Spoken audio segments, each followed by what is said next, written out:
the Philippines where sunlight gleams, Brian Tess and family dreams. By the shorelines, kids at play in a tropical bright array. Good afternoon, YouTubers. Welcome back to our channel, Brian and Tess in the Philippines. Yeah, good afternoon, guys. Usually we do these videos in the morning, but we've been very busy out here, and it's been a long, tedious journey. Our videos that you guys have been watching have been a few weeks behind. We're here now, and we've been here for quite some time actually. Last week you saw we moved, but we've actually moved a few weeks ago. So slowly trying to get set up here still. That's just the way things are going. It's much more difficult doing it while we're in here, but that's life. We didn't have a choice. We had to be out of the city because our lease was up, so we had to get out here.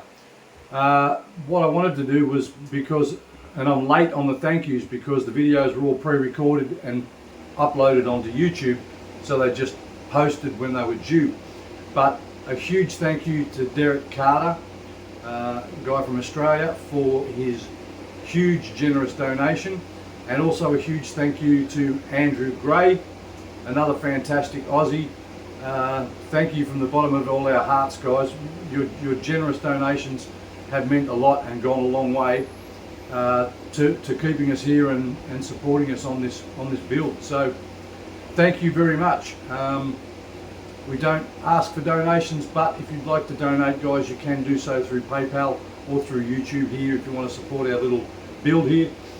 Don't forget, guys, click the notification bell so you don't miss future videos, and also, if you haven't already, smash that subscribe button down there in the corner if you're enjoying our content. If not, don't subscribe, just watch the video anyway. So anyway, today's video basically about how much would our solar run. A lot of people said I couldn't run a 1.5 HP non-inverter type air conditioner on our solar system. It's only 3.5 kilowatt solar system, so sit back and relax and enjoy the video and see what happens. It looks like I've got to order a new pump. I think it's the diaphragm in the pump up there that's rat shit, so I've got to get online and order a new pump. For now, we just bucketed some water from up at the well down, and we 3/4 filled this, like 150 litres. That'll do us for a couple of days here. Well, if we've got no workers here doing concrete and they're not using all the water, then that's fine for us. Our drinking water is in those containers from the water stations, as you've seen before. So this is just for flushing the toilet or having a shower or washing some dishes or whatever. So that should last us a couple of days till we organise a new pump for the well up there. But still so much to do here. We've got so much stuff here. As I said, we can't fit it all in. We're just, well, today we had to go back to the city, but we're just trying to go through and sort out the stuff we need here that's important, and the stuff we'll use here, and then the rest of the stuff we're going to take over and store at Mamang and Papang's, hopefully. Stuff like the kids' bouncer and the stroller, which is in here somewhere. You know, stuff we don't use here. So giving away one of these water tabs and just trying to reduce the amount of stuff we've got here. And it's almost sunset here,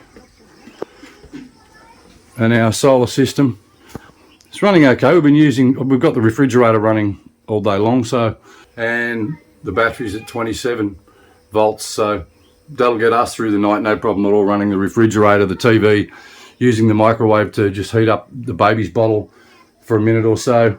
I use the electric kettle occasionally to make a cup of coffee. It's running everything fine. We don't have aircon running here, so for things like ceiling fan, electric fan, charging phones, running the refrigerator, microwave, electric kettle, it's been fine. At the moment, the test will be if I hook up a 1.5 HP aircon in the daytime, and we'll see what it does to the system. Maybe going to try that out tomorrow if we clear a bit more of this stuff out. I've got to change a few settings on the inverter here, and once that's done, we'll test out this aircon I've got here and see just how much it taxes the system while the sun's out. We still haven't got the running water connected yet, but we got our ref in here. We've got our kitchen bench done. I installed the sink and plumbed it, just haven't got water coming in yet, just out. Got the solar up there connected, cranking 2.2 kilowatts in the daytime. Got our fans running, got my microwave, got the TV, got internet, got everything cranking here, so it's very comfortable and peaceful. Well, I just fired up this big 1.5 horsepower window type aircon to give it a test on our little solar system. It didn't drop my inverter out. That was the biggest fear. We thought that it might be too big on the startup for the inverter.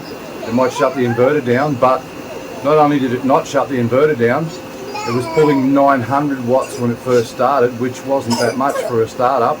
Like, it's on 24 degrees Celsius. That air is so nice and cool. I'm really happy. And yeah, we were going to try and sell the 2 wall types we had in the city and then purchase a split system with the money from that. I've sold one of the wall types to the police officers that were living in the unit upstairs from us in the apartment, and I've still got this. This is brand new, literally. We bought it a year ago, but it only got used for about 4 weeks to 6 weeks, and we switched apartments and it wouldn't fit in the hole in the wall, so we had to go and purchase a little 1 HP, 1 horsepower, to fit in the hole in the wall in the apartment we were in.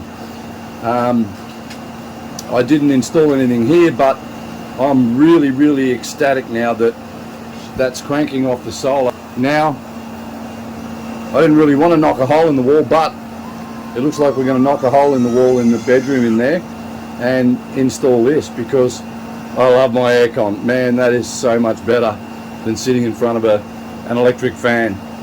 Happy days.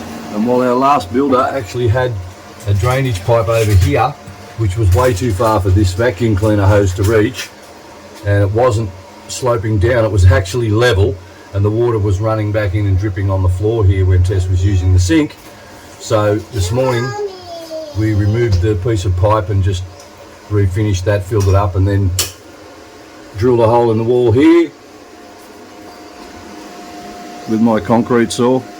It was a little overkill. It was bigger than it needed to be, but we got that through on an angle, and then Kuya Wendell's just finished that again, so it's permanent in there.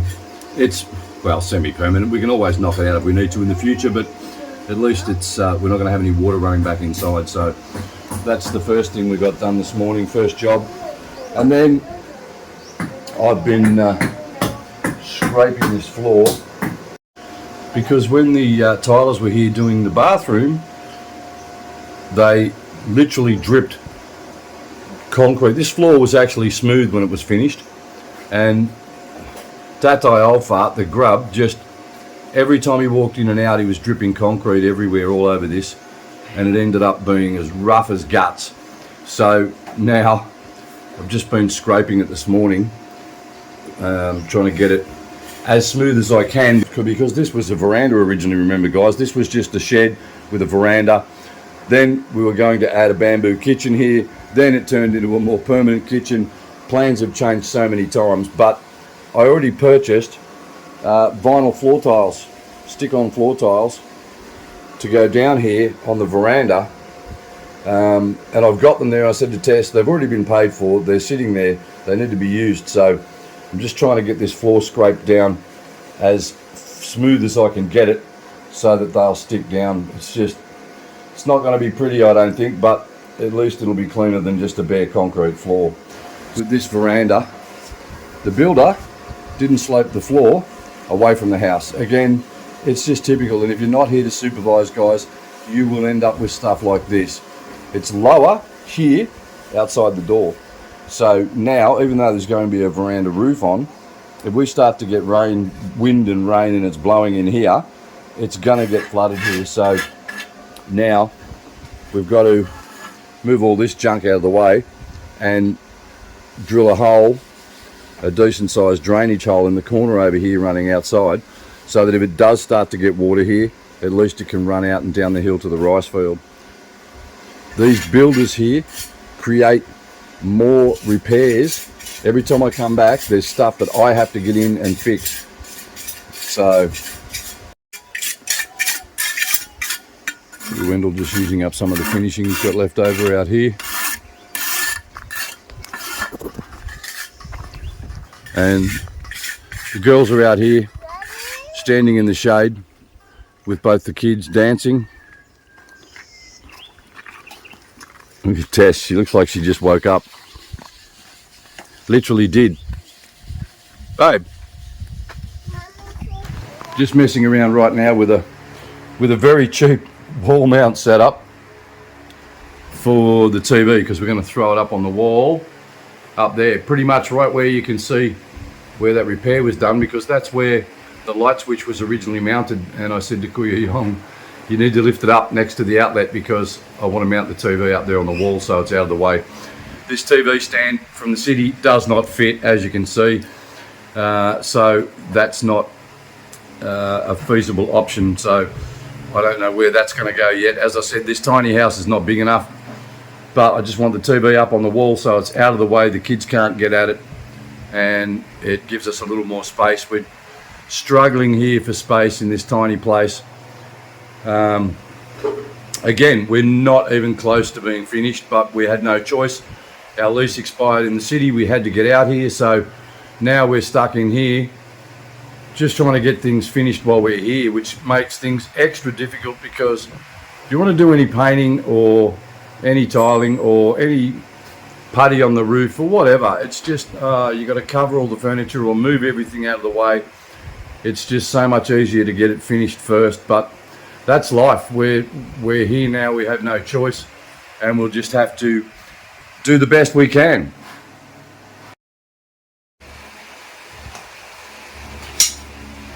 This just hangs over, sorry, this mounts against the wall, just hangs on top and has a locking screw that goes through here up to there to stop that from pulling out. So it's adjustable. Yeah, let's hope it works. It was cheap, it was only 399 peso.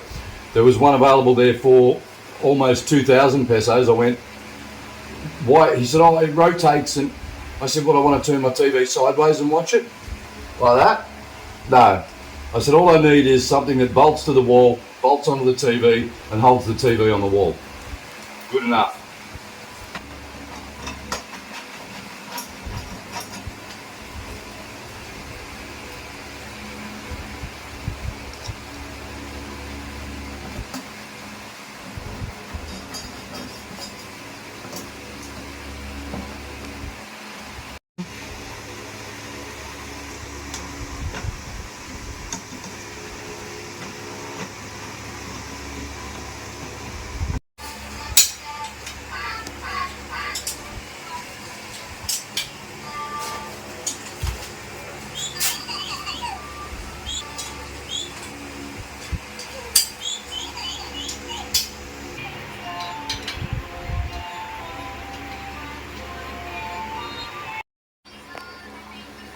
It's on the wall. I can sit down and watch it. That's all that matters. Yep.